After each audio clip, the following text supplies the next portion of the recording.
How to go from a struggling agent to closing 20 to 30 deals a year using the right team structure.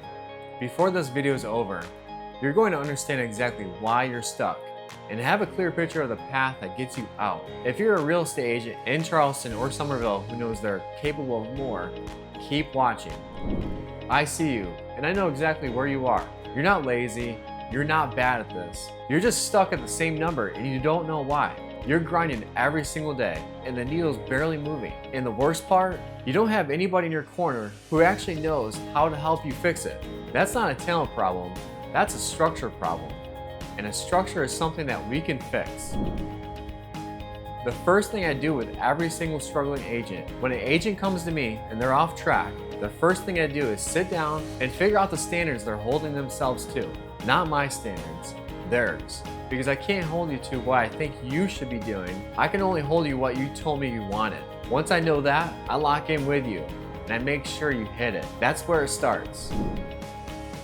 Here's exactly how it works. 1 month. We meet every single week.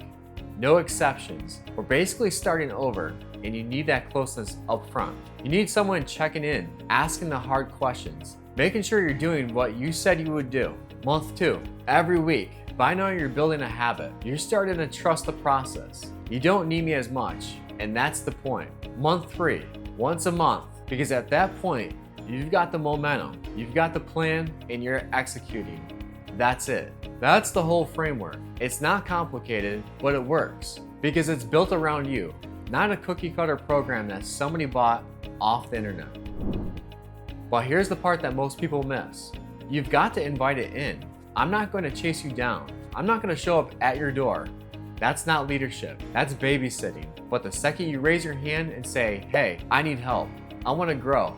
I'm ready. I'm all in with you. Every single week. Holding you to the standards you set for yourself until you get where you said you wanted to go. The agents on this team closing 25 to 30 deals a year, they were coachable. They accepted the help and it changed their business. What's actually waiting on the other side? Once you get the structure right, the leads are there, the coaching is paid for, the culture holds you up instead of pulling you down. We went from 10 agents to 30, 300 closings last year and 100 million in sales. Right here in the Lowcountry, in a hard market. That's what happens when struggling agents stop doing it alone and plug into something that's actually built to help them grow. Here's what I want you to do right now. If any of this hits home, if you're sitting there knowing you're capable of more, but you just haven't had the right structure around you, reach out to me directly, call me, DM me. Let's just sit down and talk about where you are and where you want to go. No pressure, no pitch, just an honest conversation, because it always seems impossible until it's done.